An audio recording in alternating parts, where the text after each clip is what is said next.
Do you ever wonder how to get started on a painting? Or maybe which photo do you start with? How do you pick a good reference photo? Does the reference photo even matter? What techniques should you use first? Which shape should you paint? Welcome to Sunlit Brushstrokes. My name is Jessica, and I'm so excited to have you join me today as we talk about how to choose a great reference photo, why it matters, and what to look for, whether you're finding a photo online or taking a photo yourself. And I'm going to share with you the good news that there's more than one way to start a painting. You can actually choose the way that works best for you and where you're at in your journey. In this video, I'll also share with you some exciting ways you can continue learning with me, so you'll want to stick around to the end. Let's go ahead and get started. Now, the first thing we're going to talk about is choosing a good reference photo. Like I say, a reference photo actually does make a huge difference, and there's some simple tips that you can use that will help you get results that you love. Here's some of the things that I look for when I'm choosing a reference photo. When I went about painting these roses here, I took some time to choose reference photos that I loved. And the biggest key here is having good light. It's so easy when we see a beautiful flower to just want to take a photo of it and go ahead and paint it. But you would be surprised if it's a cloudy day when you've taken that photo, or you even found a gorgeous photo on the internet and you hope maybe you can just kind of spice it up. You'll find the painting process so much more challenging. So here's my tips for finding a great photo.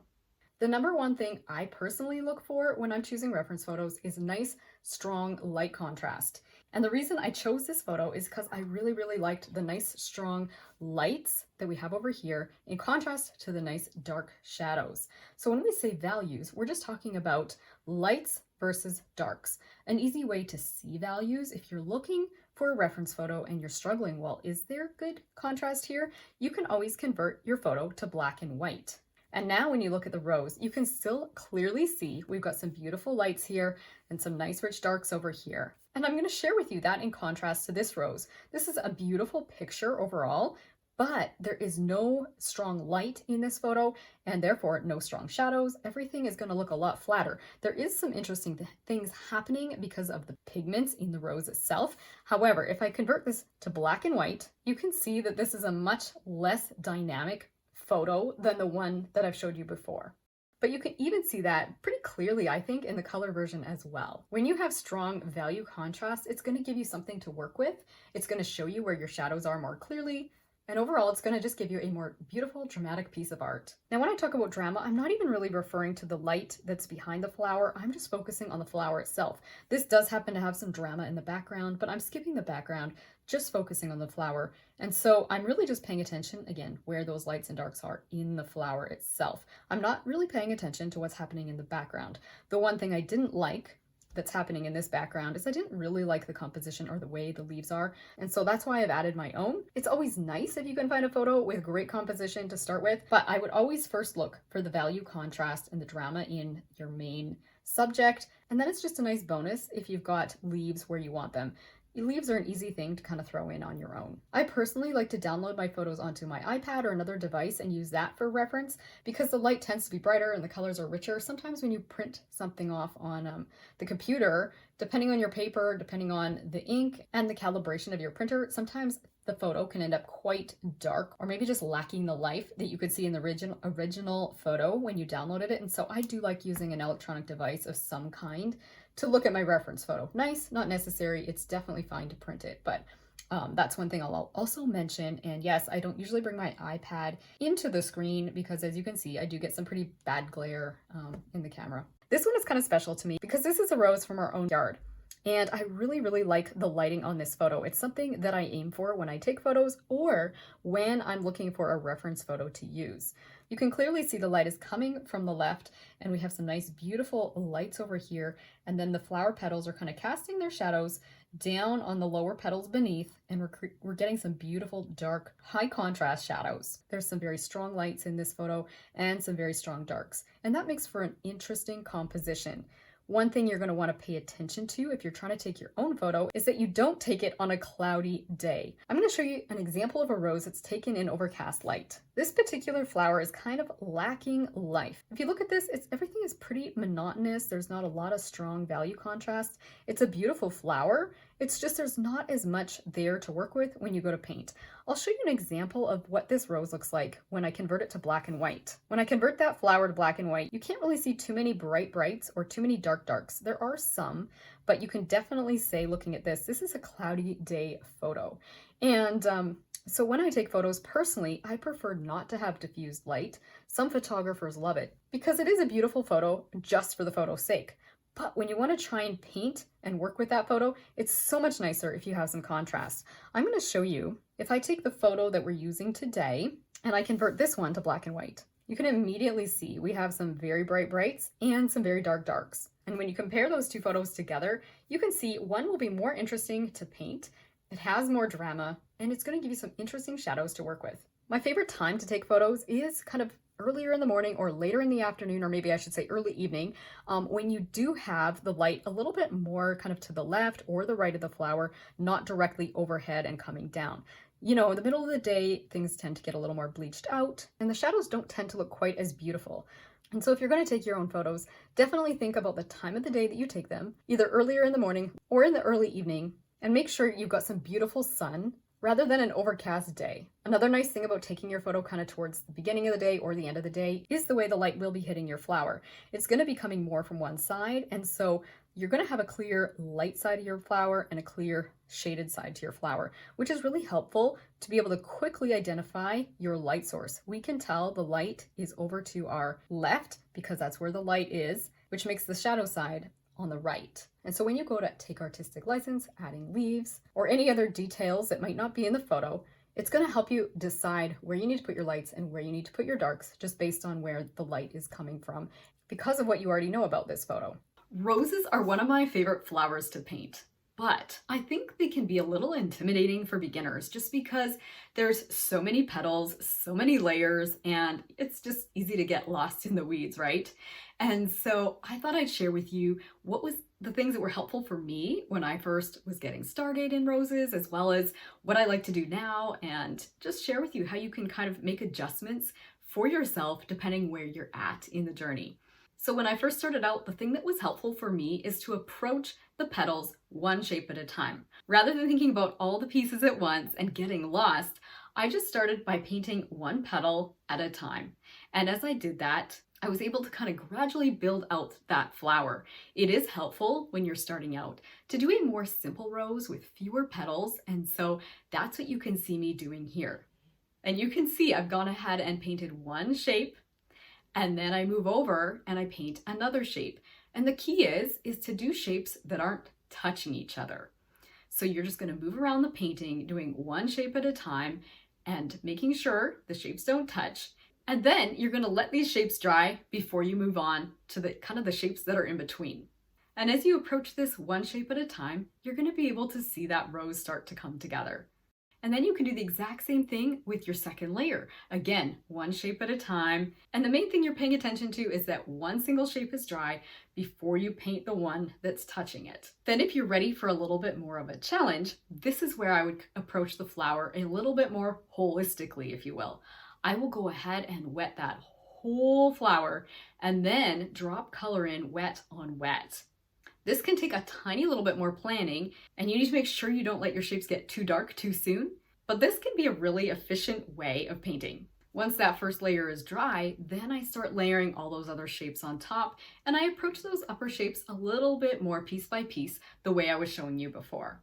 You can see that with either of these roses, they both turned out beautifully, even though I took different approaches with each of them. And then there's leaves. You can go as simple or as complex as you want here, but the good news is simple leaves look gorgeous, and you can even use simple leaves to complement a detailed rose. And I like to approach a simple leaf by working wet on wet. I wet that leaf shape, and then I just start dropping a number of colors in, some light greens, some medium greens, some dark greens, sometimes even some blues or purples. I'd kind of just let those colors mingle together and kind of let the paint in the water do its thing.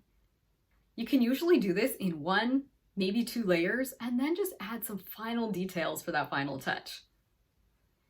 Once you're ready for a little bit more of a challenge, you can kind of take this approach by laying in some light wet on wet washes first and letting those dry. Then, this is the secret, you're going to come in, once that first layer is dry, and you're going to do a little bit of negative shape painting, like you can see that I'm doing here.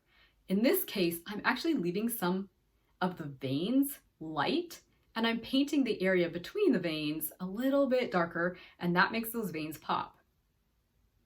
I don't usually use this technique with every leaf, but it's kind of helpful if you want to have more detail closer to your focal point. And then as you move away from the focal point, you can use looser techniques where I just go wet on wet, drop that paint in, and then finally just add a few details for the final touches. And so you can see there really isn't a right way or a wrong way to start your painting or to approach your work. You can just really start where you're at, start with something simple, start with one shape at a time. And then as you're ready, kind of branch out, try and do a little more of a, maybe you could say a broader area that's wet on wet, and then let that dry and build up from there. But just go with where you're at today. Because honestly, that's where we all start and that's how we all grow. The thing I personally like about the more layered approach, where I put more wet on wet down first and then add those other layers, is that I do think it's more efficient. It's just one of those things that you have to do a little bit more planning ahead of time. And the more confident you get with your watercolor skills, you're gonna go, you know what, I feel like I'm ready for a little challenge. And you just, each time you approach your painting, you can decide that, you know, how much of a challenge do you want? I will be honest, even sometimes when I go to do a YouTube video, I will be less experimental than I would be if I was by myself painting, right? So being honest there. And so I think we can just kind of all pick and choose as we go how we want to start each painting and experiment and explore. And speaking of YouTube, I just want to say thank you to all of you who have supported me as I'm on this little YouTube journey with you. I've appreciated the comments. I love responding and having connection with you that way. And some of you have emailed, and I truly appreciate that as well. Oh, and one thing I want to mention about emails is very rarely I have problems with my emails and my emails like reaching your inbox properly. And I had that actually happen recently. Someone reached out to me and I tried more than one way to reach back to them. And I don't know what happened on the tech end, but it doesn't seem like that email's working. So if that's you or that's ever happened when you've tried to reach me and you can't, you know, don't hesitate to try again, because technology, it happens. And I really do my best to be able to stay connected with you. But I did want to mention that if you've ever tried to reach out or connect and that didn't work out for you, definitely reach out again. And for those of you who would like to connect deeper, I'm excited to announce that this summer I'm going to have some live Zoom sessions. So those are going to be like hour-long sessions where we can just connect and hang out together. You can submit your artwork ahead of time. So any of your projects that you've done from watching this channel, or if you have questions about things, you can submit all of those in advance. Or some of the things like questions, you can probably ask them right on the Zoom session. But when you submit those in advance, then we'll all get on a live Zoom together and we'll just talk about things. I can give you input into your work. And if you have areas you're really struggling, that's an opportunity to ask questions so that we can maybe troubleshoot together and find answers. For myself, that made a huge difference for me in my art journey. I've done some self-study type of art things, but I've also taken classes where I actually can interact with the teacher. And that makes a huge difference to be able to just ask. Sometimes it's like a simple question, but the answer that I get, it's like, oh wow, that just changed everything, right? And sometimes you don't know what you don't know until you actually ask somebody, right? And so that's what I want to be able to offer you. I want you to be able to get your questions answered and also to be able to get feedback on your work. And you know what? Even if you're not at the point of wanting feedback on your own work, it's so much fun actually to watch other people get feedback on theirs, because it's just you start to learn, okay, these are the things that we're all kind of struggling with, and this is the ways we can fix them. And so even watching other people's work being critiqued can actually be incredibly helpful and educational. And so you can register for those on my Etsy shop. I have had a number of you mention Patreon, ask about it, and that was kind of the route I was thinking it would be, like, seemed like a reasonable route to take. And then when I was like pretty much ready to go, yeah, let's do Patreon now, I found out there's new regulations in the EU that are affecting Patreon and just other things online right now. And so I'm hoping that'll all kind of get ironed out soon. But in the meantime, Etsy kind of has a way that I can continue to do this within the guidelines. And so I'm going to just stick with Etsy since that's what I know. And so you can purchase the feedback sessions that way. And when you purchase those, you'll get the Zoom link. And so that's how we'll kind of connect for now. And the other thing that I decided to do is create a couple of these tutorials. And so there's the single stem rose, which is a little bit more, I guess you could say beginner intermediate level. And it's a little bit longer than a typical YouTube video, but still very much the same, where you kind of just watch me paint and I share my tips and you see me in the weeds, the good, the bad, the ugly. You know how that goes with me, right? And so this tutorial will be available for purchase on Etsy, and over the summer months, I'm including a live feedback session, one a month, for anyone who wants feedback specifically to this tutorial or questions specific to this tutorial. And then I also have this rose, which is a touch more challenging, well, definitely intermediate, and you have the option of adding that background or not. Both options are available. And this one's a little bit longer, more video footage. And it too will have those 3 feedback sessions, one a month for the summer months. And so you can find those on my Etsy shop if you're interested in doing a tutorial that also includes live feedback. But like I say, if you're not interested in the tutorials, you just want some live feedback time and just to be able to connect and enjoy community together, then you can just go ahead and purchase the feedback sessions on their own. And if it doesn't work out for you to be able to attend live, there will be replays available. You can even submit your work ahead of time or your questions, and I can answer them during the call, and then you can watch the replay to learn the answers to your questions or to get feedback on your work. Anyway, so those are kind of my thoughts for this summer, but I would love your feedback because come fall, maybe the end of summer, August, September, I don't know, I'm thinking it would be fun to do some paint along sessions. Paint along tutorials are fun because we're actually painting live together. So I'll be painting the same time as you. Again, it's on Zoom. And when it's a small group, you're able to just ask questions, kind of like a workshop, but rather than being like a one-day thing, I'm wondering about like something that would carry on, like maybe every second week, doing it on a weekday, where we can kind of work on a longer project over time together and go at a pace that works for you. I'm thinking I might do something that's more beginner friendly so that those who are beginner and want a nice slow pace and want to just take things one step at a time, they can do that. And then those who would like something a little faster paced and moving along a little faster, having a little more challenge in the projects, I could do maybe a couple of live paint alongs. So like I say, beginner and intermediate, but I would like your feedback on that. Is that something you would enjoy? I appreciate live lessons myself, and I would love to hear what you think about those. So let me know in the comments if that's something you'd like me to consider doing in the fall or late summer, because I think it'd be fun, but I want to hear your thoughts too. So you can just let me know about that. And I'm so looking forward to meeting you. That's the part I miss the most about teaching one-on-one and in-person lessons, is really the connection. I do feel like I've connected with you, right? I do feel like we've connected in the comment section and over email, which is so much fun, but it's not the same as face-to-face. It's really not. And I don't know. I try to imagine that you guys are right here as I'm recording or as I'm talking to you, but it's the camera, and so I would love to see your faces and get to know you and help you in any way that I can.